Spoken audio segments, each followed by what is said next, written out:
I've been reading Think and Grow Rich now since 2004, and it's a book I refer to regularly. And I mention this a lot on my channel, talk about this through various videos, and I emphasize the importance of the concepts covered within the book because it was this book that helped me get out of $50,000 debt when I was 24 years old. It is also the book that rose me up to a certain level of corporate experience and professional success in my career as an IT professional. It was the principles within this book that gave me the confidence to leave my position and start my IT business, grow it up to 50 clients. And it was the information contained within this book that helped me start my YouTube channel. And I refer to this book because the principles contained within have not only helped me with financial success, but have helped me with other areas of my life, personal development, success, friendships, relationships, and just about every area of my life. In this book, the word vibration is pronounced. It is all over the place if you have the original manuscript version of the book. It was said that the original manuscript contained the word vibration, and it was taken out because the world would not understand or for other reasons. So what I've done is I've gone through the entire book and I've pulled out the word vibration from various passages, and I want to discuss them into detail because I believe that this concept can be very beneficial for you if you're looking to create success. The last video I did was on a concept or a book called Frequency by Penny Pierce. If you haven't watched that discussion, I recommend you do so because it'll further help you understand what we're talking about over here. Now, this is a concept that you will understand through practice and implementation of the philosophies contained within the book, or through any kind of personal development journey. You'll find this information to be true if you study concepts like flow and how the external world is a reflection of your inner world, and how state transference, how you feel, they feel when you're communicating, frame control, all these different elements are different concepts that come from the topic of vibration. Captain of the soul, you are the master of your fate, the captain of your soul. Ernest Henley. When Henley wrote this prophetic lines, I am the master of my fate, I am the captain of my soul, he should have informed us that we are all masters of our fate, the captains of our soul, because we have the power to control our thoughts. Thoughts have a certain frequency, vibration. Every thought has a certain vibration. Negative thoughts attract negative people, circumstances, environments. Positive thoughts attract positive people, circumstance, and environments. Now, I took this a step further when I really started to dig deeper into the work of Neville Goddard, and he said something very profound when he was discussing a story about somebody who was interested in buying a house. What he said was the person interested in buying the house had doubts, and the doubts had materialized into a person who went and bought the house. Now, this had a profound impact on me as I started to shift the way I started to look at reality, or the way I looked at reality. Ever since I heard that statement, I literally felt that I went into a different state of consciousness where I look at everything differently. So now what I realize is that my thoughts and my feelings materialize the various experiences that I have. When you look at the reality that you live in from this perspective, it gives you an enormous power, empowerment, self-control, and ability to create your own destiny. You realize then you are the master of your fate. You look at circumstance, environment, people in your life, and you realize that when you track it back to your thoughts and your feelings, some way, somehow it was created. Most of our creations are subconscious in nature. We didn't consciously create it. It came from past programming that we've experienced as we were learning and growing in our life. This information went into us. We assumed it to be ourselves. We formed identities around it. We believe it to be true so much, in fact, that we will find fact and proof in the external world to validate it. There are various people with various belief systems that exist in the world. Each of them are probably very convinced about their reality. Someone might be convinced about one aspect of how reality works, and then you'll find somebody else who's absolutely convinced that it's the other way around. What the one person said is not true, and what they say is true. What we realize when we dig into the concept of creating success is everybody is right from their perspective. The question is, why do we choose certain beliefs?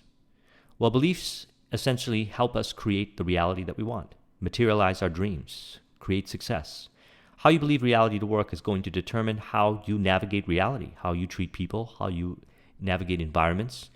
If you believe that the world is a friendly place, you will approach the world friendly. You will treat others with respect. You'll treat yourself with respect. And as a result, you will materialize respect in your life. If you believe the world is an evil place, you'll find evil and you will find others that will do harm. And you will find countless studies and countless experiences of how the world is an evil place. It all begins with you. All these thoughts are vibrations that are broadcasted outwards that materialize the external world. Now, this may sound very far out and far-fetched, but look at it from this perspective. Think about a time in your life where you had a lot of happiness, a lot of joy, to a level of peak state, let's say. Peak level of happiness and joy, extreme happiness and joy. Did you not experience people, circumstance, environments that reflected your feeling? Did you notice that people were a lot more receptive and friendly to you? Did you notice that success was coming as a result of effortless ease, bliss, joy? Opportunities would spring up at every moment. Synchronicities would appear. And everything would seem smooth, like you were in a flow. You are actually in flow state. In the work done by Mihai Csikszentmihalyi, flow is where challenge meets skill, and as a result of being in flow, certain chemicals are released in the brain. And what we experience is an intense engagement with the process where the destination and the journey become one. We're so engaged in what we do, and we have so much joy and bliss in it, that we're able to solve problems with ease. From the perspective vibration of what we talk about in Think and Grow Rich, it is said that you are attracting people, environments, circumstances to help solve the problems real time when you're in flow. Now, whatever way you look at it, however way you want, the truth remains the same, that when you are in a positive state of mind, you attract positive circumstances, people, environments. You materialize success based on positive thinking. If you wanted to create a business, for example, and you went about it in a negative way, you probably won't create a lot of success. In fact, most businesses fail as a result of the thinking of the person running the business. Now, a person might say, well, you know what, it's probably circumstance or environment or opportunity and so forth, and things are not viable, and the net result of the business failing was XYZ. Well, there's a lot of ways to create business success. If the goal is to create value for others, then there's no shortage of opportunity to create value for others. The goal of business is to create value for others. If the goal is to create value for others, some way, somehow, you will alter the way you go about doing business. You will pick a viable market. You will be able to create success because the ultimate goal is value. It's not fixation on trying to force the marketplace with a product or service from a negative perspective of they should have it and so forth, or any other materialization based on certain kinds of thinking that occurs from a negative state. Now, on the flip side, think about a situation in your life when you were feeling really negative, down, angry, resentful. Did you notice that you were materializing people, environment, circumstance that was reflecting accordingly? The external world reflects who you are. When you get to this level of awareness, you've achieved a certain level of mastery of how the mind works. For this, we go into the discussion that we had on the contagion. If you haven't watched that discussion, I recommend you do so. I'll put a link in the description. The principle of vibration, which is one of the 7 hermetic principles, is going to lay the frame for the discussions that we talk about in this video and the elements contained within Think and Grow Rich that contain the word vibration. The lips of wisdom are closed except to the ears of understanding. The lips of wisdom are closed except to the ears of understanding. The concept of vibration can seem very esoteric. However, to those that understand how this works, it can be a very useful tool for navigating reality to create success. Books like Contagion, Reality Transurfing have been very useful for those to create success, using concepts that are not really measurable because they're metaphysical principles. How do you really measure something when it comes to vibration? What if I told you that different thoughts, different people, different circumstances exist in different vibrations, and that if you wanted to create success, success exists in a certain kind of vibration.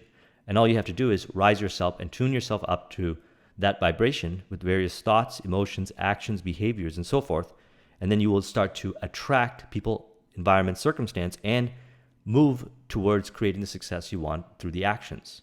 That's all done in a vibration. What I found is that when you get into a certain level of consciousness, which is a vibration, then you'll get certain thoughts, you'll attract certain people, and you'll think and do things a certain way, in a way that is in direct alignment with the success. Now, if you look at it from a perspective of zoomed out, and you take the view of vibration, then you can say that the person who created that success was because of the vibration that they were in. They went into that vibration and they did all they had to do, and whatever they did was a net result of the vibration, and they manifested it. If you don't have the viewpoint of vibration and you choose to use maybe another type of way of looking at reality, you'll say that the person did all the right things. They made all the right moves. They attracted the right things because they were in a process of doing all the right things. Either way you look at it, you would be right. So looking at the world from a place of vibration is one way of looking at things. It's not the absolute way of looking at things. However, this explains a lot of things because what happens is we are guided by our feelings.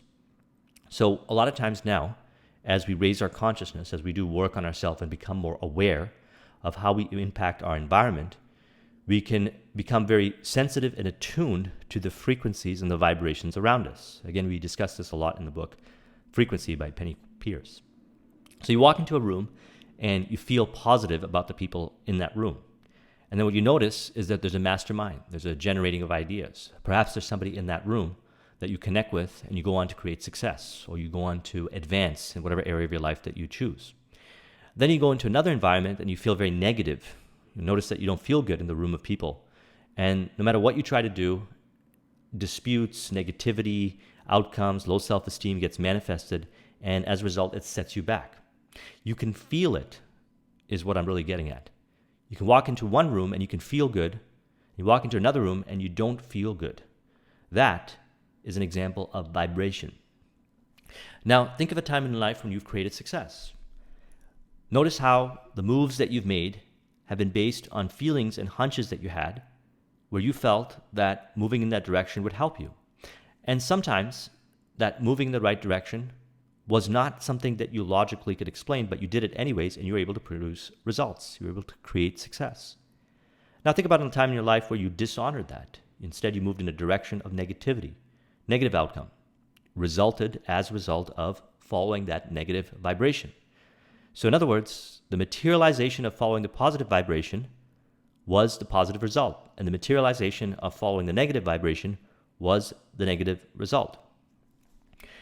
Again, in the Kabbalion, it says, nothing rests, everything moves, everything vibrates. Nothing rests, everything moves, everything vibrates. And if you tune yourself up to a certain vibration of feeling, you will attract accordingly. As stated, you attract who you are based on what frequency you are vibrating at. So thus, when we do things like take care of ourselves, exercise, go to the gym, think positively, surround ourselves with positive people, information, we begin to feel better. We feel empowered. Our self-confidence goes up. Different kinds of emotions are generated on well-being, feelings, and so forth. And we start to attract people, environments, circumstance to move us forward towards our vision. If you've got a vision board, or you got a goal or something that you want to create, and you reflect upon it, you feel good. When you feel good about it, what is happening is you're beginning to move into that vibration. And then what you do is you just kind of navigate reality and you go about doing your things and you move in the direction that feels right, and then eventually you find that you will materialize that vision. If you dishonor the feeling and you move against it, in other words, you go in a direction that doesn't feel right, what you'll notice is you'll set yourself back. You might even find that if you do that for an extended period of time, that you'll lose track towards your vision. In fact, you'll feel lost and you'll feel discouraged, because then you've gone into a vibration that is so negative that you have lost the sensation of orienting yourself towards that vision, which is a certain feeling that you felt, which you were originally moving towards in the first place. Thoughts and feelings are manifestations of the subconscious mind as much as they are from the conscious mind, predominantly subconscious. If we have positive, empowering programming within us, then it's easy to materialize our dreams. So one of the things we have to do is we have to take inventory of what the negative programming is within our subconscious mind and systematically go and remove this programming so that we don't hinder ourselves, throw ourselves automatically into a negative vibration by automatically moving towards a negative outcome as a result of programming that's in our subconscious mind, and thus putting us in a vibration that attracts accordingly based on what's in our subconscious mind. The way to look at this is simple. When you have a vision, what happens is your subconscious mind conspires to make the materialization of that vision so. And what's in your subconscious mind is going to determine the rate of success or your ability to create it. And what happens as a result of moving towards that vision is certain thing comes up for you in the subconscious mind. Negative programming or disempowering programming might come up. That is an opportunity to work on yourself to remove those aspects so they no longer exist within you. And as a result of that, you're maintaining the positive vibration and the ability to tune into the sensations that guide you towards materializing the vision. If you've got a lot of positive programming within you, then it's easier for you to make decisions because your self-confidence is high. Empowerment levels is high. You honor yourself. You don't let the noise of other people's opinions drown out your own inner voice. And no matter how right they may seem to everybody else, you honor yourself and you move forward and you create your results. Hermetics believe that even thoughts have their own rate of vibration and can be controlled like tuning an instrument to produce various results for the aim of self and environment mastery. As your understanding of vibration, frequency, harmony, and resonance increase, so too shall your power over yourself and your world. Now, this is something that I've realized on my own journey of studying this information for the last, 14 years or so, is that the main goal of this journey, the great work, is to evolve yourself within. The outer world is a reflection of your inner world, and you experience the outer world based on how you feel, the vibration. That is what's going to cause you to attract certain thoughts, people, environment, circumstance. That is what's going to get your attention to go in a direction that's related towards your vision versus not. That is what's going to, if something negative shows up, allow you to change the meaning so it actually propels you forward. We call that transmutation. We'll talk about that in a moment. This principle explains that the differences between different manifestations of matter, energy, mind, and even spirit result largely from varying rates of vibration. From the all, which is everything, all is mind is the all, which is pure spirit, down to the grossest form of matter, all is in vibration. The higher the vibration, the higher the position in the scale. So the higher the vibration, the more positive, uplifted, empowered, well-being, best presented ability at the bottom line to materialize your dreams without having friction. The lower the vibration, the more force is required and negativity and so forth, and frustration is a net result of materialization of the vision. So you might end up getting to the destination you want, but you get there very tired, frustrated, angry because you forced and manipulated your way there. In a higher rate of vibration, you attract, you realize, you understand, you have creative faculties that you work with at a higher degree, and you're able to do this in interesting ways that other people don't have access to because the feeling that they project outwards is materializing into roadblocks that keep them to where they are, whereas you, in the higher vibration, coming from a place of abundance and well-being and spirit and harmony for all, which means win for you, win for others, and win for divine or evolution, however you want to look at it, is going to manifest certain kinds of behaviors, thoughts, and feelings, and even attract the people. And even when you're around people, people will gravitate towards you who are in that harmony to materialize your vision in a more harmonious and graceful manner. So he talks about the 10 stimuli. Now that we've gotten into a little overview from the Kabbalion to help us understand a little further about the concept of vibration, let's get into the mind stimuli. So the way this works then is you are in a certain vibration and you fluctuate in different vibrations. And based on the vibration that you're at, you will experience reality a certain way. If you are very uplifted and positive and in the higher vibrations and you're feeling really good, the world will seem good to you and it'll be easier for you to create, and you'll find it graceful and blissful to move towards creating your vision. If you are in a lower vibration, then you'll attract negative people, circumstances, and environments that will materialize as a result of what's within you, and most of it is subconscious. Until you get to a certain level of consciousness and awareness, most of the manifestations in the external world will be something that you can't piece together, and it will appear as random. And until you get to a certain level of frequency, you'll be able to cross-reference. When you get to that level of frequency or vibration, you'll be able to cross-reference and look and see how the cause within brought about that. And then you'll also be able to realize that the feeling moved you in a certain direction, attracted certain people, attracted certain environments, certain circumstances, to play out as theater to materialize that what is within. So you adjust yourself, you go to work on yourself, and you stimulate your mind to create that what you want. So he talks about the 10 stimuli. The human mind responds to stimuli through which it may be keyed up to high rates of vibration known as enthusiasm, creative imagination, desire, intense desire, and the stimuli to which the mind responds most freely are as follows. Now keep in mind as we go through these 10 that 2 of them are destructive. Okay, 2 of them are destructive, which is the bottom 2. The first is the desire for sex expression. Number 2 is love. Number 3 is a burning desire for fame, power, and financial gain or money. Number 4 is music. Number 5 is friendship. Number 6 is a mastermind alliance based on the harmony of 2 or more people who ally themselves for spiritual or temporal advancement. And number 7, mutual suffering, such as those experienced by those who are been persecuted and joining together to create something to get out of that situation. Number 8 is autosuggestion. Number 9 is fear. Number 10, narcotics and alcohol. So 9 and 10 being at the bottom of the list. Now, the desire for sex expression comes at the head of the list of stimuli.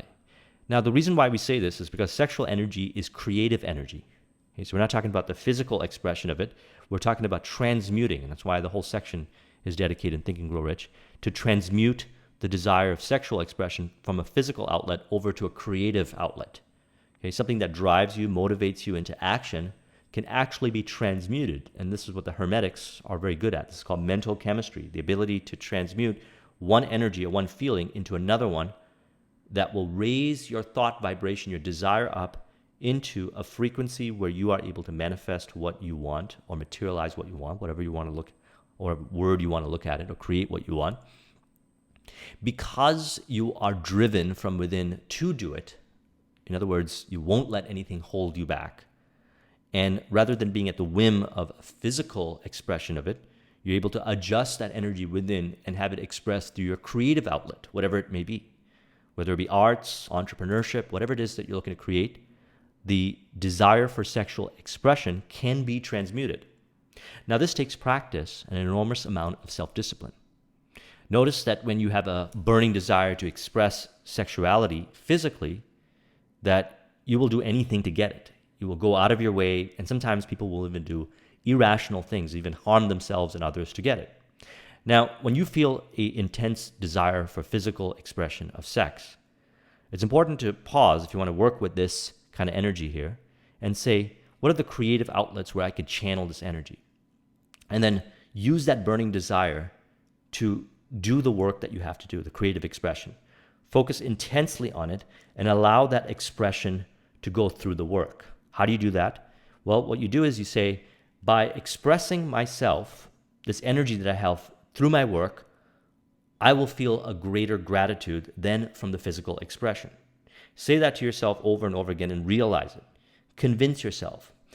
Even if possible, have some auto-suggestions that you could use that say, I'm so happy and grateful that I am now able to channel my energies, my sexual energy, towards a creative outlet.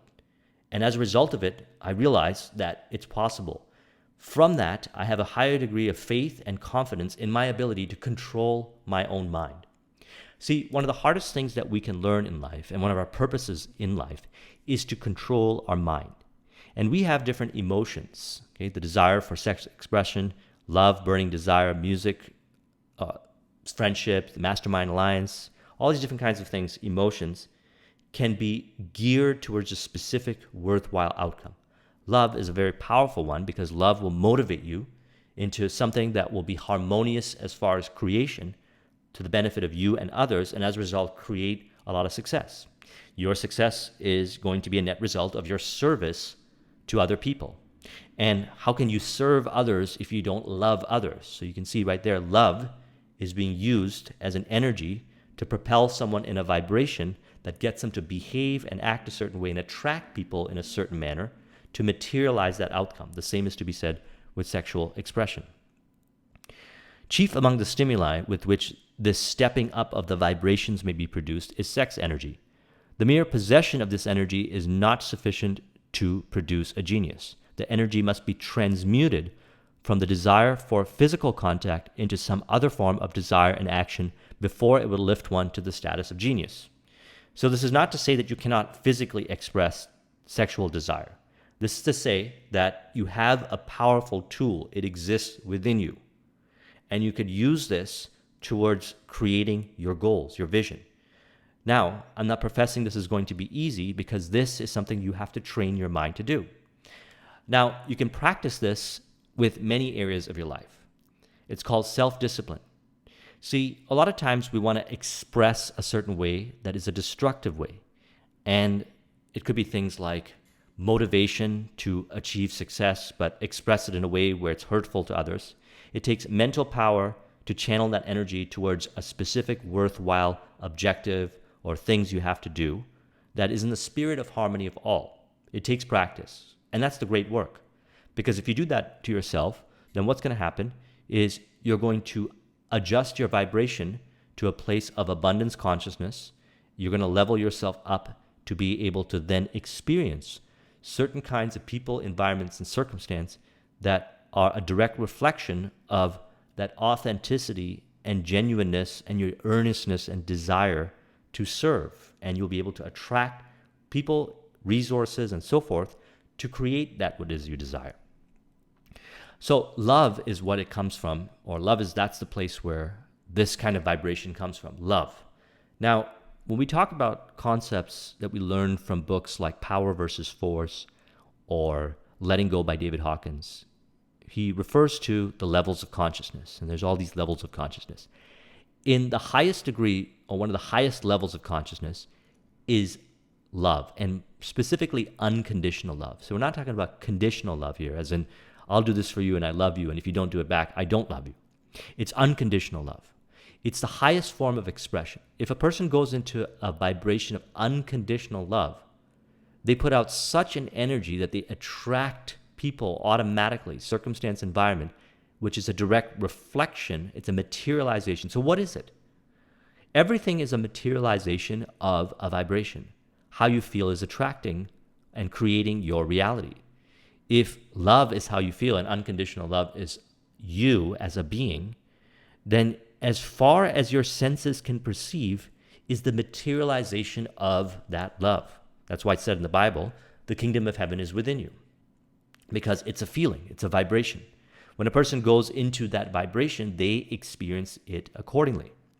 That's why these higher levels, sexual expression, love, and even the burning desire for fame, power, financial gain, and money, drives a person forward. However, when you look at something like burning desire for fame, power, financial gain, and money, it can be done from a spirit of harmony, not from a place of win-lose. Why would you want to do it from a spirit of harmony?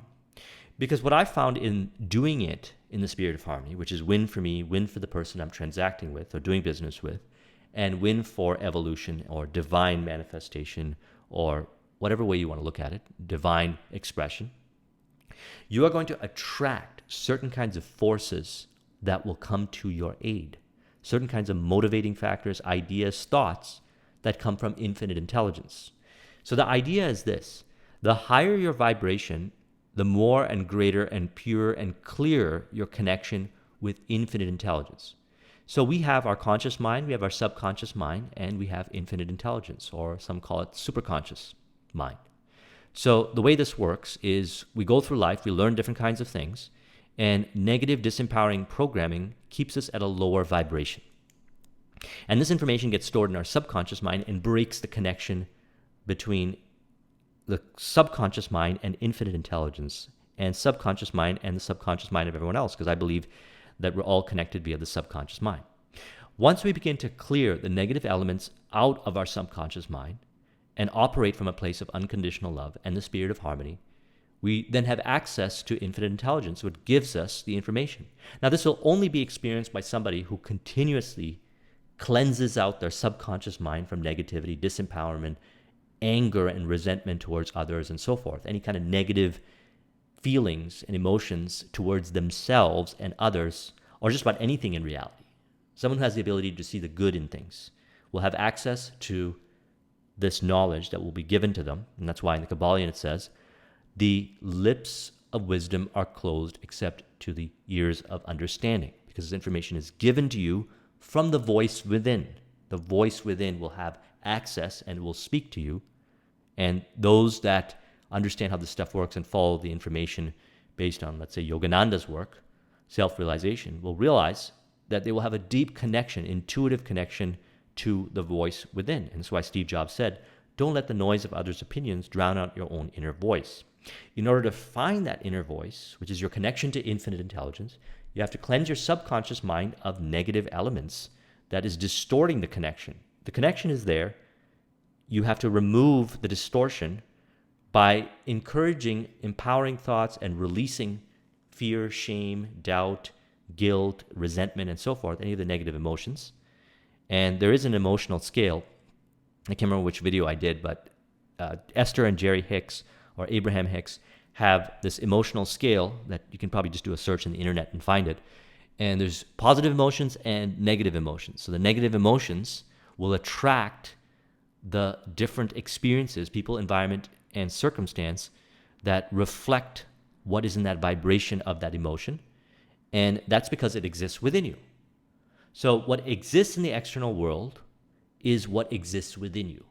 Once you remove these elements within you, which are negative, which you had learned, it's not really who you are, because people are basically good. And we learn negative behaviors through external world and so forth, through our upbringings and past experience. And when we release these, and for a long time we think we are those negative emotions and so forth, but we're really not. We are actually, at the core, unconditionally loving. We operate actually quite well until we learn bad habits to make us operate in a way that's not effective, not efficient, and not productive, and not able to help us achieve that what we desire. So we do the work subconsciously and we remove those elements. And then what happens is we start to experience more of the positive emotions. And then what happens? We materialize, we experience the world from those empowering positive emotions. That's how we experience reality. And no matter what you see, you find a solution. So if someone brings you a problem, you're able to see the solution. You're able to tap into infinite intelligence and draw that solution, or tap into your subconscious mind, because whatever you look at, you're able to see the good in it, because you've got something called unconditional love. So if you've got a burning desire for fame, power, financial gain, or money, that's not a bad thing. It's actually something that is motivating and moving you forward. It's the energy of where you come from. Are you doing it from a place of spirit of harmony? See, when we're talking about power, we're not talking about controlling others in a way where you feel superior and your ego is dominating. We're talking about real power to be able to create results in the spirit of harmony. You can be a leader and be in a position of power and be in a spirit of harmony where you're doing it for the greater good of all. And that's what we're talking about when we're talking about power. And fame, what we're talking about, is putting yourself in a position where you are respected, admired, loved, and you're putting out such good information that makes people feel good, or putting out good products or service or whatever that uplifts the spirit, that brings people into their own abilities to manifest their dreams and desires through whatever your creative expression is. It doesn't necessarily mean you have to talk about the subject. You could do this through your certain kinds of creative expressions, your art, your music, or your contributions to science, art, literature, whatever it is. That kind of fame can happen through contribution. And the same is to be said when it comes to financial gain. With finances, with money, you can create a lot of happiness in your life by buying healthy food, putting yourself in good environments, enjoying your life, and investing in that what makes you happy. You can bring happiness to the family, your loved ones, your kids, and so forth. You can give back to communities. You can use that money to invest into areas of the world where it develops people like entrepreneurship. That's something that I'm very passionate in, developing and inspiring entrepreneurs. You can give money to those that need it, and so forth. The desire for fame, money, financial gain, and so forth, when done in the right way from a higher vibration, will propel you to get success. Yes, it will be yours. It will be done in the spirit of harmony. And that right there in itself is a higher vibration way of looking at it, which will materialize in the external world accordingly. Now, music. This is very interesting. Think about music that uplifts your spirit and music that makes you feel angry and depressed or makes you resentful towards other people. The kind of music that you listen to puts you in a specific vibration. So unconditional love is a vibration. The desire for sexual expression is a vibration. When done in a way where it's in the spirit of harmony, will express accordingly. So is the burning desire for fame, power, financial gain, and money from the spirit of harmony is a vibration. If not done in a way that is harmonious, as said, it will be in a vibration that will attract the negativity that comes along with it. And music is the same thing. Music tunes us into a certain vibration. The kind of way you feel when you listen to music, you'll notice, is going to be a reflection on what is expressed as far as your work goes. So I like listening to uplifting music when I'm working because the net result of that is I enjoy my work even more and I'm more in flow. And if you are listening to music, then observe, become really present of how you feel. Because it's how you feel that determines your vibration. And your vibration determines that what is being materialized or manifesting, or that what is being expressed out of you and projected out of you to attract accordingly. Friendship. Those that you keep as far as your acquaintances go, those that you surround yourself with, will also determine your vibration. Now think about this for a moment. There's a saying in the personal development movement that you are the sum of the five. Now this is a great philosophy, a great way of really evaluating who you are. You are the sum of the five. The people that you choose to associate with are going to determine your vibration. Your vibration is both what you put out and that what you're influenced by. So we take in information via our five senses. And if we're not feeding ourselves uplifting, positive information from the people around us, then what kind of information are we taking in? And what is it doing to us subconsciously? And since most of our manifestations or materializations are subconscious, we have to take inventory of the kind of information we're taking in via our senses. And people play a huge role in our ability to create the kind of life we want to live. So having nurturing, uplifting, honest friendships in the spirit of harmony, where you're looking out and you care for each other authentically and you help each other realize each other's dreams, is very important. When done in the right way, it can maintain you in a certain frequency. You're surrounded by people who are in a certain vibration. And I use the word frequency and vibration interchangeably. Now, you're in a certain vibration as a result of the people that you surround yourself with, and you begin to materialize the environment accordingly, circumstance accordingly, success accordingly, or lack thereof. So thus, it's very important then to use this list and use it as an inventory. How are we cultivating and expressing the sexual energy? Are we coming from a place of unconditional love? Do we have a burning desire for these elements, and are we doing it from a place of spirit of harmony? What kind of music are we listening to, and what is it making us feel, knowing that what we feel manifests based on the vibration? Who are those that we associate with, our friendship? And then number 6, a mastermind alliance based on the harmony of two or more people who ally themselves for spiritual or temporal advancement. See, this doesn't have to be about creating riches. That's what I learned, and I mentioned this earlier in the discussion. This book has become a reference manual for creating all kinds of success in my life in multiple areas. And all these principles apply. They're universal principles. Just about any kind of success that you find, you will find a person that incorporates some, if not all, of these principles, whether they have read this book or not. So if you incorporate them, then it can really help you. Now, a mastermind alliance, let's talk about that a little deeper. Henry Ford whipped poverty, illiteracy, and ignorance by allying himself with great minds whose vibrations of thought he absorbed into his own mind. Through his association with Edison, Burbank, Burroughs, Firestone, Mr. Ford added to his own brain power the sum and substance of the intelligence, experience, knowledge, and spiritual forces of these four men. Moreover, he appropriated and made use of the mastermind principle through the methods of procedure described in his book. So when a bunch of people come together in the spirit of harmony and they're looking to create something and they're doing it in harmony, okay, they're looking out for each other and they're doing it towards a specific worthwhile objective, something interesting happens. You know that you have a real mastermind when what happens is when you come together with your mastermind, the ideas generated are greater than, okay, we're talking greater than that what you would have come up with on your own. Now, I put a post on my Instagram where I really articulated this well, so I'm going to read this. I'll put a link in the description to the post. And if you're not following me on Instagram, check it out because I post these kind of quotes on there, which are stimulus that I experience throughout my day as I go deeper into research on these topics. A successful mastermind is one that comes together in the spirit of harmony and brings forth infinite intelligence to chair the meeting. Infinite intelligence shows up when the intent of the mastermind is rooted in the spirit of harmony for all, including those that are not part of the formal mastermind. When this criteria is met, infinite intelligence shows up to stimulate ideas greater than the ideas generated individually. This is a difference between a mastermind and groupthink.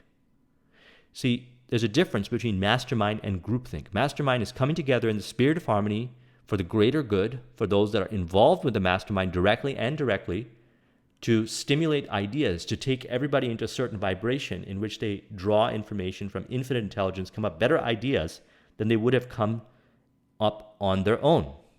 So a successful mastermind is, let's just say, two people, for the sake of simplicity, come together. One has a certain idea of how things should be done. The other person has a certain idea of how things should be done, and maybe they're opposing ideas.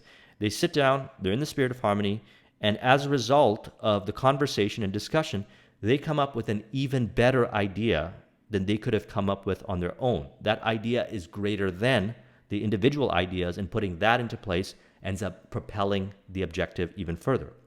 Groupthink, on the other hand, is people coming together and agreeing upon something and not really coming up with something better, but really looking for a place to complain and really separate themselves from other people and so forth, or essentially attached to a lowest common denominator, and it's not really advancing the objective, the chief objective. So in order for this to happen, the spirit of harmony has to exist. So mutual suffering, such as that experienced by people who are persecuted, if people go through hardship and they're experiencing it together, they'll eventually come together and form a union in that which will create a mastermind and a burning desire to overcome that. So the nature of the soul is to move into abundance. If people are experiencing scarcity, and we see this all throughout history, if anybody, certain group is experiencing certain kind of hardship, they're going to come together and they're going to overcome that as a collective. That's a huge motivating factor. It's a stimulus that, as a result of coming together, puts them in a certain vibration in which they find the solution for the problem, whatever it may be. Autosuggestion, which is very powerful. So I'm a big fan of programming the subconscious mind, reprogramming it. We have within us all this programming. A bunch of it might be negative and a bunch of it might be positive. The negative program is putting us in a certain vibration, and so is the positive programming. Now, we can fluctuate in our vibration, but if we've got negative programming, if we look at the world from a negative perspective, we'll materialize negative circumstance. See, we can be angry at people or circumstance and environment all we want. But the truth is this: we are creating it from within based on the programming within. So when we change that programming within, we no longer experience it. So thus, programming your subconscious mind with affirmations, visualizations, and so forth, or using the process that Neville Goddard talks about, and I'll put a link to his video discussions that I've done. Recommend you study the work of Neville Goddard, is assuming the feeling of the wish fulfilled. So imagine yourself already experiencing that, what you desire, and the feeling of how you feel, and automatically you feel that vibration. And then you begin to orient yourself to making that vibration a normal state, and your reality materializes according to that vibration. That's a form of autosuggestion. Now, specifically in the book, he talks about reading a statement, a positive statement, over and over again. There's a whole chapter dedicated on this, where you put like an I am statement. I'm so happy and grateful that I realize that my vibration creates my reality. And as a result of that, I honor my vibration by feeding my senses uplifting and empowering information. I'm able to transmute my sexual expression desire into creative outlets. I operate from a place of unconditional love. I have a burning desire for fame, power, financial gain, and money, done in the spirit of harmony and benefit for all, from a place of massive contribution and service to others. I choose uplifting information, such as music that uplifts my spirit. I align myself with those that are in the spirit of harmony, and I choose friends accordingly, and I'm attracted to them, and they are attracted to me. My mastermind work together in the spirit of harmony. We come up with ideas greater than because we come together in the spirit of harmony for the greater good of all, even those that are not part of the formal mastermind. And things like that can be thrown into your affirmations or your autosuggestions. And if you read that over and over again in the morning, I recommend reading it 2 or 3 times in the morning and 2 or 3 times before sleep. That's what I do. And when you read it, you have to emotionalize and visualize yourself achieving that. Play out the scenery in your mind. That's how you program your subconscious mind, because your subconscious mind can't tell the difference between what is real and what is not. And another thing, when you program your autosuggestions, it's important to then take inventory of things in your life that are contrarian to that programming and remove that, because you don't want to be thinking thoughts that essentially override and just neutralize the effects of what's being programmed. Now, fear and the bottom two, fears, narcotics, and alcohol, are also mind stimuluses, but these are the ones that we want to avoid. Now, fear is something that we've got to get into some discussion on, because fear will put us in a vibration that is going to materialize as its equivalent.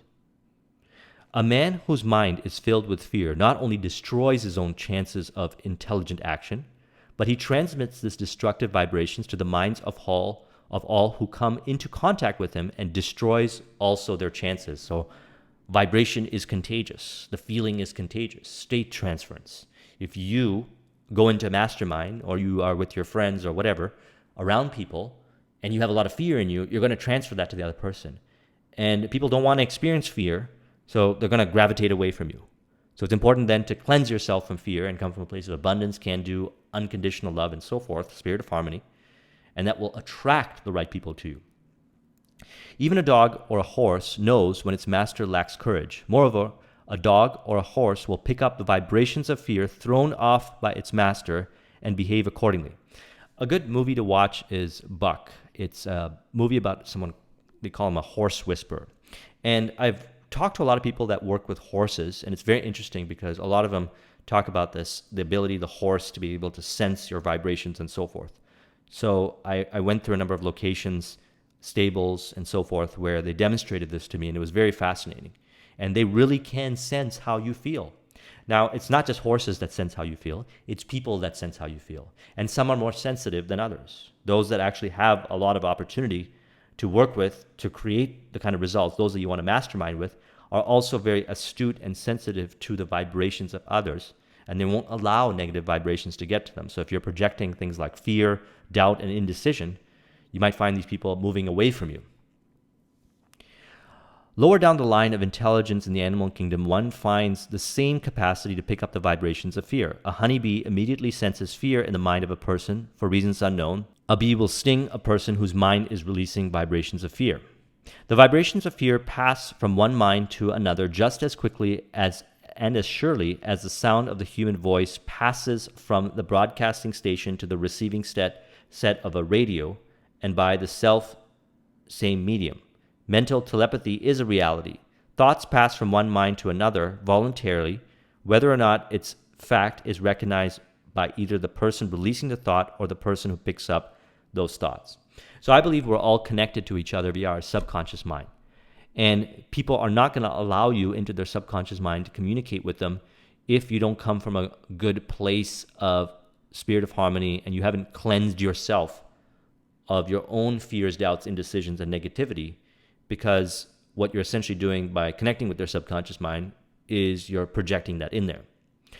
Carl Jung called this countertransference, and what he said was a psychiatrist or a psychologist, when they work with a patient or a client, if the client has an issue that the psychologist or psychiatrist has not resolved within themselves, they should stop the process and find somebody else who's better qualified to deal with that issue. Otherwise, the psychiatrist or psychologist would transfer that onto the client, and vice versa, also called transference.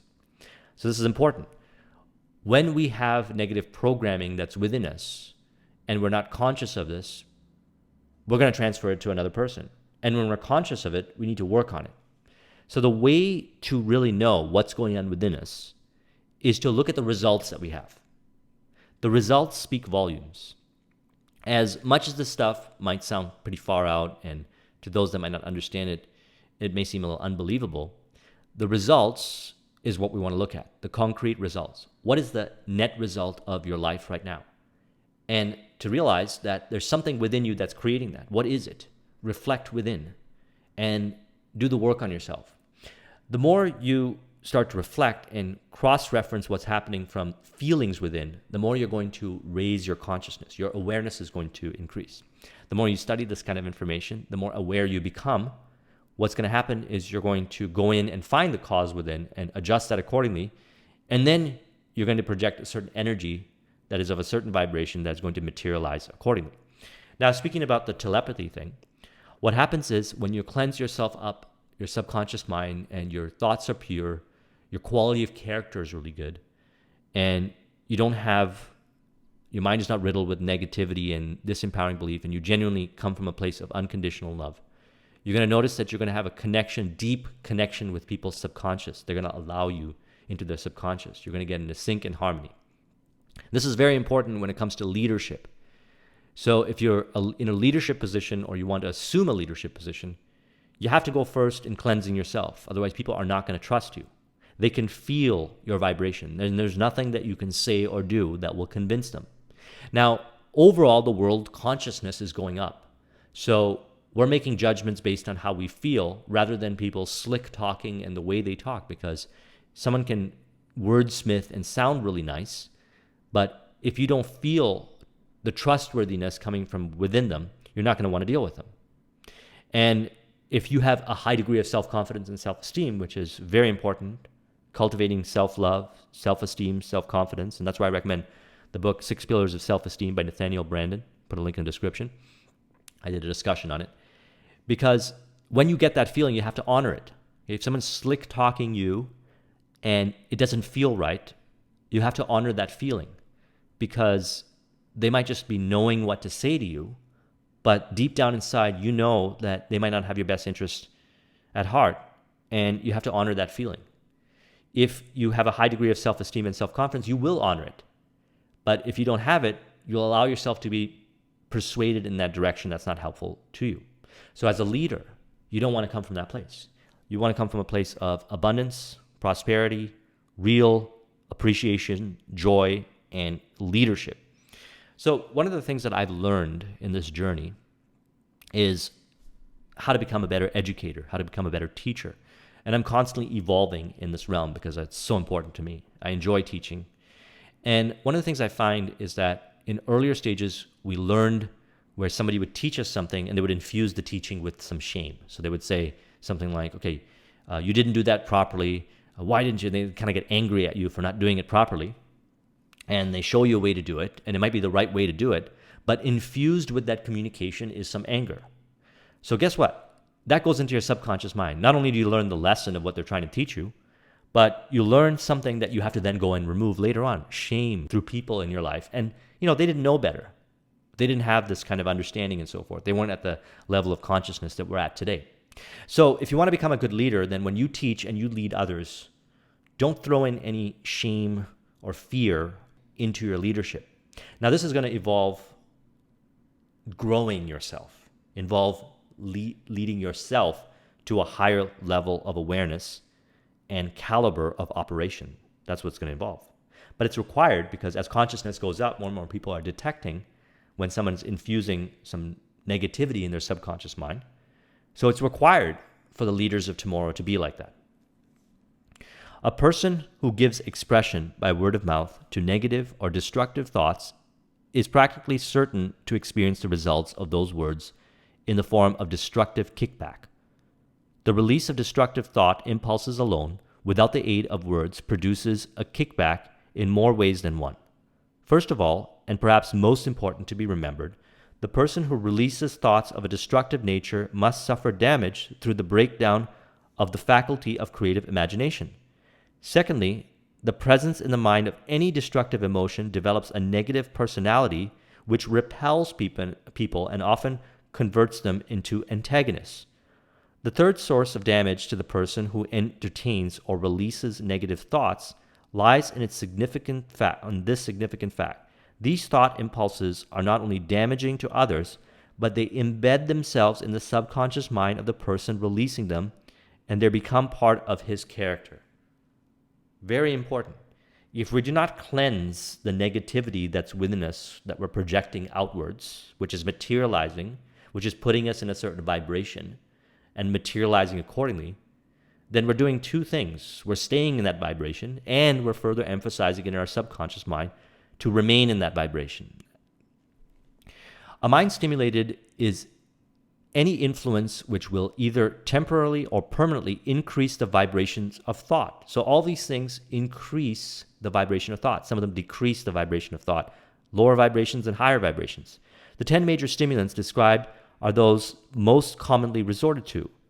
Through these sources, one may commune with infinite intelligence or enter at will the storehouse of the subconscious mind, either one's own or that of another person, a procedure which is all there is of genius. A procedure which is all there is of genius.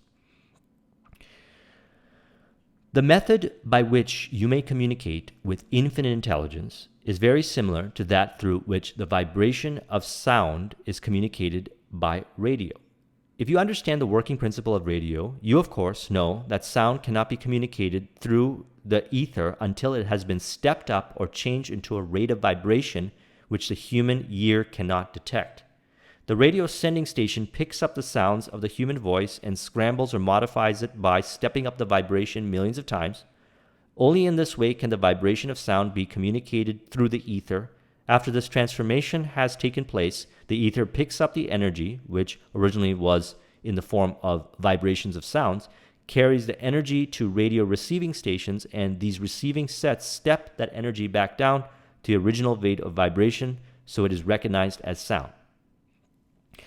So we have direct communication with each other via the subconscious mind, which is only really understood and realized once a person works with elevating themselves and cleansing their mind of disempowering negative belief systems and emotions and so forth, to step up our vibration to higher levels in which we can perform these things, and that we can also, as a result of that, have access to the creative imagination, the universal mind, or infinite intelligence through this process.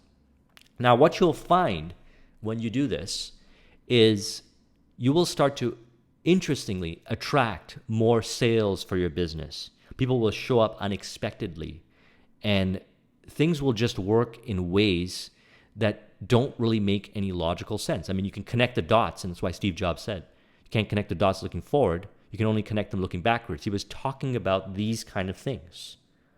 Now, Yogananda was a huge influence in Steve Jobs' life, and Yogananda used to talk about all these things. If you study the work of Yogananda, I did multiple videos on his work. I'll put a link in the description.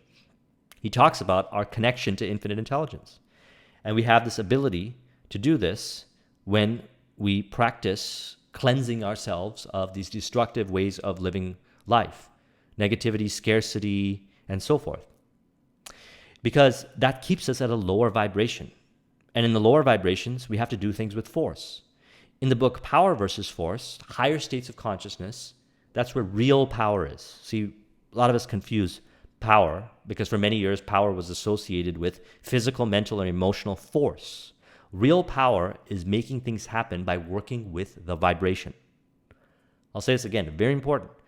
Real power is making things happen by working with the vibration.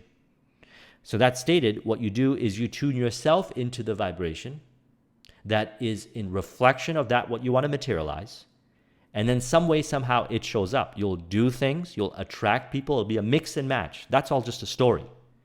Because this entire world is a reflection of your consciousness. This world that you live in is a reflection of what's going on within you.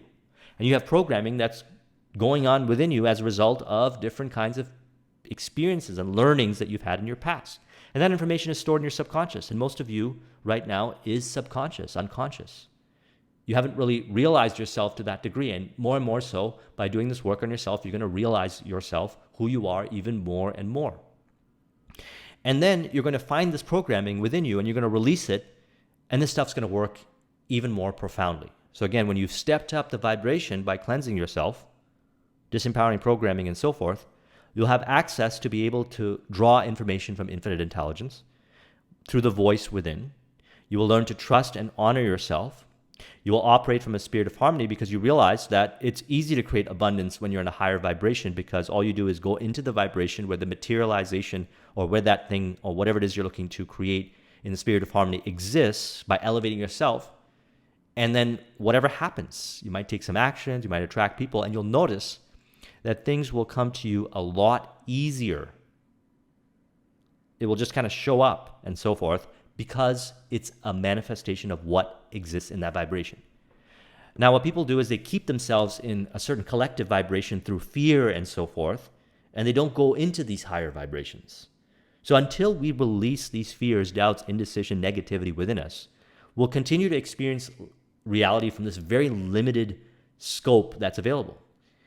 A lot of us think that all that exists is what is experienced through our five senses. This is not true. These kind of things that we're talking about is tapping into the sixth sense. This is metaphysical stuff that does not, like, a lot of times can't be quantified and explained, but it is experienced through the understanding. That's why in the Kabbalah we say, the lips of wisdom are closed except to the ears of understanding. You have to understand the stuff within. And the beautiful thing is this: we've all had experiences with this. So we all have reference experiences. Now we can be more conscious with working with it. The person who thinks will want to ask some questions concerning the definition of genius. The first question will be, how may one communicate with sources of knowledge which are not available through the ordinary rate of vibration of thought? Genius is developed through the sixth sense. So whatever you've heard about the concept of genius, we have to perish the thought if it limits us, if it makes us feel less than. Genius is developed through the sixth sense. The reality of the sixth sense has been fairly well established. The sixth sense is creative imagination. The faculty of creative imagination is one which the majority of people will never use during an entire lifetime, and if used at all, it usually happens by mere accident. A relatively small number of people use, with deliberation and purpose, aforethought the faculty of creative imagination. So here's the idea behind this, and this is going back to the work we discussed on Neville Goddard. Imagination, the creative imagination, imagining and feeling, imagining in your mind that what you want to create, and feeling the feeling of that wish fulfilled, believing, having faith that it will be created, is going to put you in a certain vibration that's going to materialize it, provided that you stay in that vibration, provided that you honor the feelings that guide you into that vibration. And then when you create it, then people are going to call you a genius because you worked with the vibrations. Now, go and study geniuses out there, including people like Steve Jobs or whoever that you consider to be a genius. And you'll find that they work with this faculty. They have an active imagination. They imagine possibilities that other people don't see as possibilities, and they believe it to be so. They have an imagination that they honor. They honor their imagination more than they honor what is presented them in their physical senses, because they know that by honoring that what is in the imagination, they maybe might be able to explain it to you, or maybe might not be able to explain it to you in this way. But they go into that vibration. They honor that feeling. In some way, somehow, it's materialized for everybody to see. They stay in that vibration. Now, thanks to the same power of faith, men know that far from being either dead or a void, the space between the planets is much alive, that it is the highest form of vibration known, except perhaps the vibration of thought. Moreover, men know that this living, pulsating, vibrating energy, which permeates every atom of matter and fills every niche of space, connects every human brain with every other human brain. So we are all connected, and we are all one. All is mind. And what we are is expressing what we believe based on what is within our subconscious mind and our conscious mind from what we have learned. And when we go deeper beyond this, we connect to infinite intelligence and we start to see how this stuff really works. People appear different to us. We're all the same. We're all exactly the same. We just appear different through our senses. Our senses tell the story. And we can adjust by going within in our imagination and actually project it outwards to change reality from even the most altered perspective. Now, think of someone who takes like maybe hallucinogenic drugs or something like that, and they experience reality to be a certain way. Now, I'm not encouraging this, but I met somebody who took some LSD and as a result of it went into an altered state of consciousness. And by being in this altered state of consciousness, he came across some kind of realizations. And as a result of those realizations that were not available in the vibration that he was in prior to that, he was able to come out of that LSD trip and use that information to be able to create some kind of really radical business success. He became a multimillionaire by the age of 23 or 24. Now, I'm not encouraging that, and I'm not going to say that's going to be the outcome for everyone. But what I am going to say is that the external world is a materialization of how we believe reality to work. And we can put ourselves in an altered state of consciousness naturally by allowing ourselves to not necessarily live by that what is within reach from our senses. But we have to go beyond it. Now, how do you go beyond it? Well, understand this. Understand that the external world is programming your subconscious mind and recreating it accordingly over and over again. Now, trust that that's the process that's happening and that's okay. And you can start by removing certain kinds of disempowering beliefs that you have within yourself consciously through reprogramming your subconscious mind. And then you'll release the grip that you have on reality, saying that that's all that there is so. And then you'll start to go into your creative imagination. Your vibration will go up. Your well-being feelings will go up. You'll start to experience things that are a little bit different. You'll honor those things. You'll act upon those things, and it'll produce results. You will trust more of the creative imagination. You will connect more to infinite intelligence. More of these materializations and interesting things will happen to you. And as a result of it, you're going to draw from the creative imagination and bring forth things into reality that others have never seen before. And in a world where everybody kind of lives based on the results of other people's thinking, and again, Steve Jobs said this on his commencement speech, don't be trapped by dogma, which is the result of other people's thinking. You will learn to release the grip you have on dogma, and then you will go into a place where you'll trust that this world is more than what is experienced through the five senses. And then you'll tap into altered consciousnesses and so forth naturally. And you'll bring forth your imagination, that what is in your imagination, through a form of materialization by staying in that vibration, that feeling that is associated with it, and some way, somehow, it'll be brought forth. Now, listening to what I'm saying one time is not necessarily going to help you do this. You have to do this over and over again. You have to practice what I'm saying over and over again until you start to see this happen more and more. And that's why 14 years later, I'm talking about the concept of vibration more so than when I first read Think and Grow Rich. The brain. More than 20 years ago, the author, working in conjunction with the late Dr. Alexander Graham Bell and Dr. Elmer Gates, observed that every human brain is both a broadcasting and receiving station of the vibration of thought. Through the medium of the ether, in a fashion similar to that employed by the radio broadcasting principle, every human brain is capable of picking up vibrations of thought which are being released by other brains. In connection with the statement in the preceding paragraph, compare and consider the description of the creative imagination.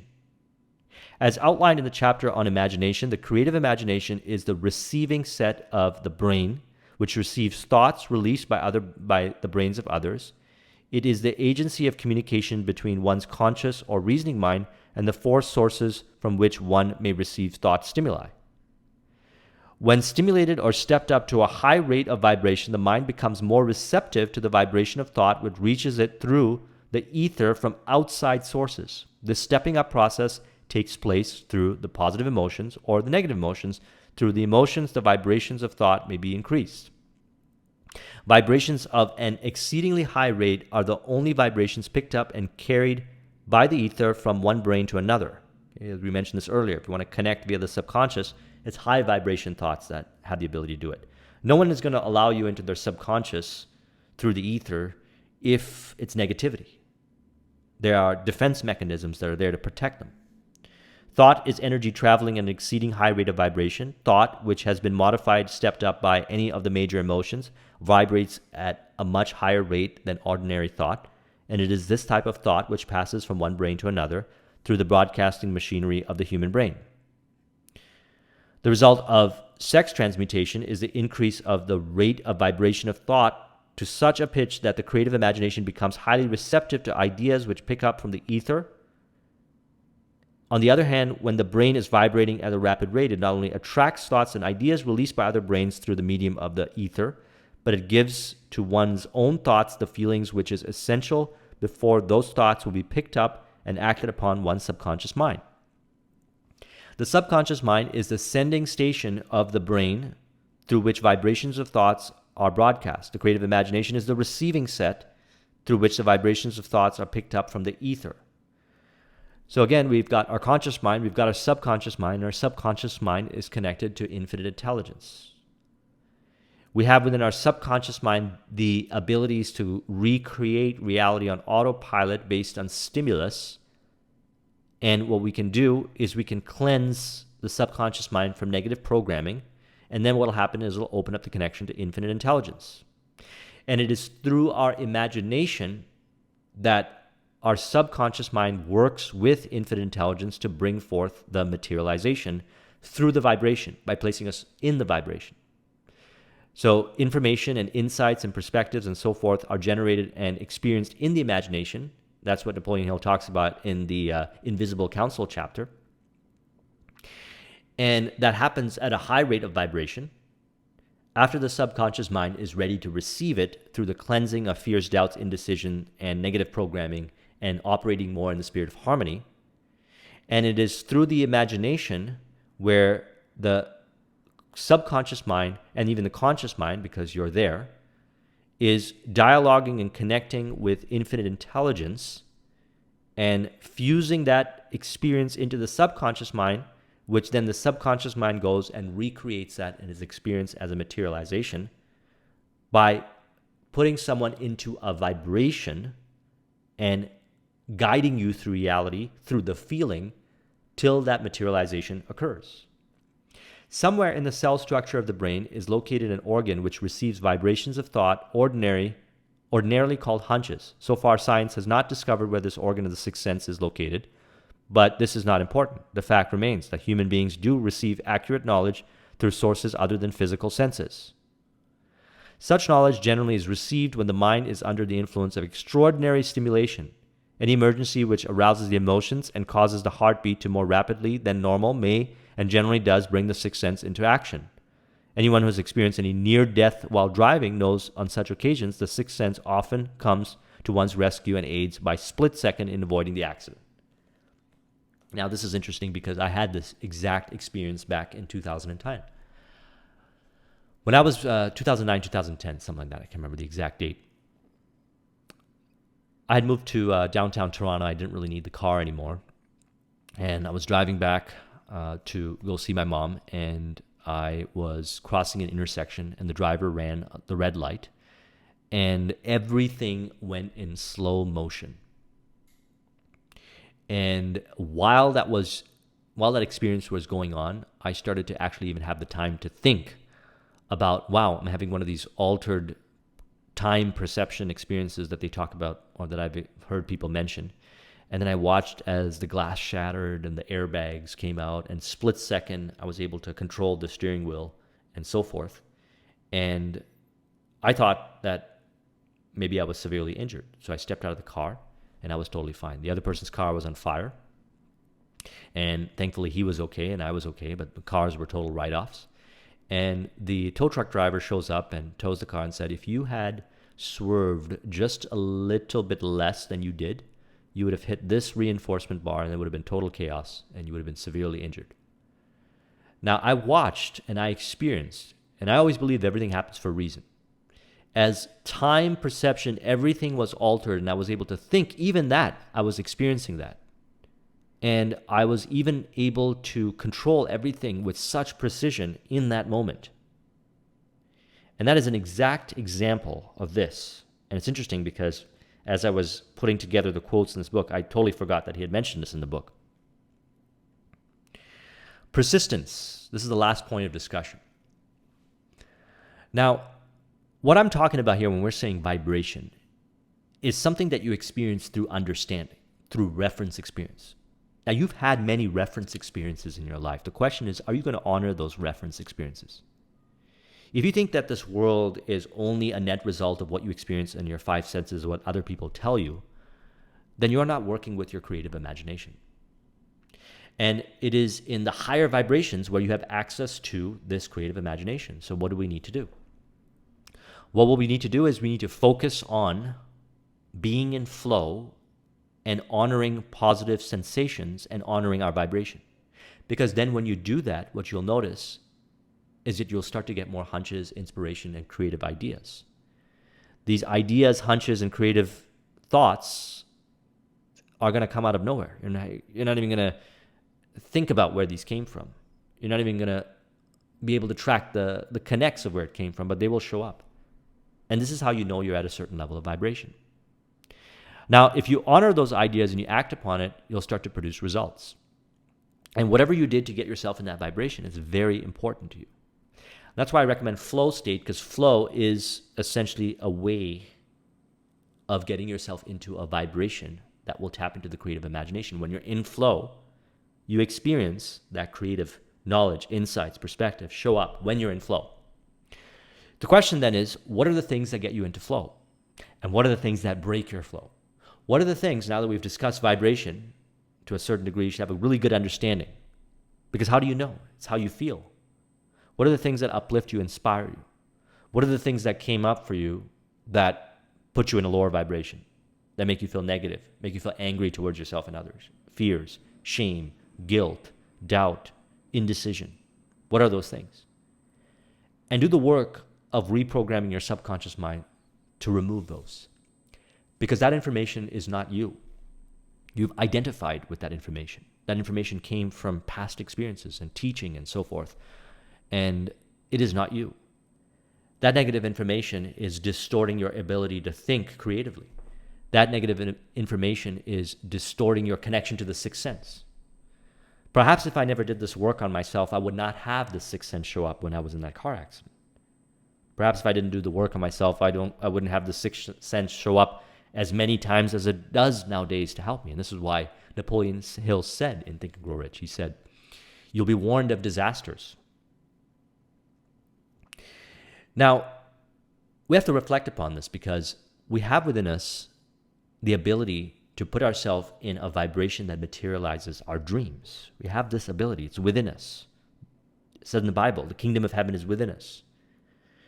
And what we have to do is we have to go into a level of consciousness, a level of vibration that is in the materialization realm of that what we desire. There are millions of vibrations. One of the things I'm going to do is I'm going to actually discuss this concept of vibration more specifically with some sketches and so forth in one of the upcoming videos so we can really grasp this. But there are millions and millions and infinite levels of vibration. And there are different people, environments, circumstances, or different experiences with the same level or the same people, environment, and circumstances that is experienced as a result of your vibration, what your vibration is. Any one of these vibrations, you have totally different life experiences. And you have the power to change this vibration. And it is what you are thinking and what you are feeling that is determining your vibration. So taking inventory of that, what lowers your vibration and what raises your vibration, is a great start. And then making a commitment to yourself that you're going to focus on raising your vibration. And then you're going to start to notice that things are going to materialize a lot faster. Synchronicities are going to happen. People are going to start gravitating towards you. You're going to have a better quality of life. But all of this is done with persistence. Fortunes gravitate to men whose minds who have prepared to attract them just as surely as water gravitates to the ocean. In this book may be found all the stimuli necessary to attune any normal mind to the vibrations which will attract the object of one's desire. If you find you are weak in persistence, center your attention upon the instructions contained within the chapter on power, surround yourself with a mastermind group, and through the cooperative efforts of the members of this group, you can develop persistence. Now I'm going to give you one more thing Well, I'll give you 2 more things that will help you with cultivating persistence and keeping your mind specifically focused on your vision and trusting the intuitive voice within and honoring the feelings so you move towards your vision. 2 things. Number 1 is meditation. Silence your mind for 20 minutes. There's different forms of meditation. I use more of a Vipassana style meditation where all I do is I just focus on my breathing. This is an exercise to control your mind. All of this stuff that we're talking about here requires you to control your mind. Don't allow your mind to be controlled by the external world. You gain control of your mind. Meditation is a great way to do it. The second one is practicing something that I call mental chemistry. And that is when you're in the gym, you are to focus on the reps. When you're running the treadmill or you are doing some kind of strengthiest exercise, you are to focus with positivity on the sensations and link it towards your vision and positive outcome. Imagine yourself achieving your positive outcome while you are running the treadmill and feeling the burn. Cold showers. Visualize yourself achieving the wish fulfilled, experiencing the wish fulfilled while taking a cold shower. Any kind of activity that throws you off center, hold that vision in your mind. It's an exercise. This is how you practice persistence. Morning routines, run it through sequence, one thing to the next till completion. Stay disciplined and do only the things necessary that move you towards your vision. Turn off all distractions. Identify the things that cause you to be distracted and move you off course, and do some subconscious mind reprogramming, autosuggestions, and say things like, I am so excited to learn that every single day I am with ease able to stay focused on my vision. That what is related to my vision shows up within my awareness. I attract people, circumstance, and environment that is related to my vision. I realize more and more within myself the different elements that take my attention away from my vision. I'm able to attract through my subconscious mind and my connection to infinite intelligence the exact way, the exact person, the exact information to help me overcome that. I feel my vibration increasing every single day. And as a result of my vibration increasing, I realize that the vibration level that I'm in materializes that's what's in the vibration. And thus I have even more faith and conviction that I create my own reality. And as I do this, I move forward in grace, in a place of unconditional love, in the spirit of harmony, win for me, win for those that I interact with, win for all, and win for divine or evolution. If you want a copy of the mind map, the link is in the description. Thank you very much for watching. I'll talk to you soon. Take care.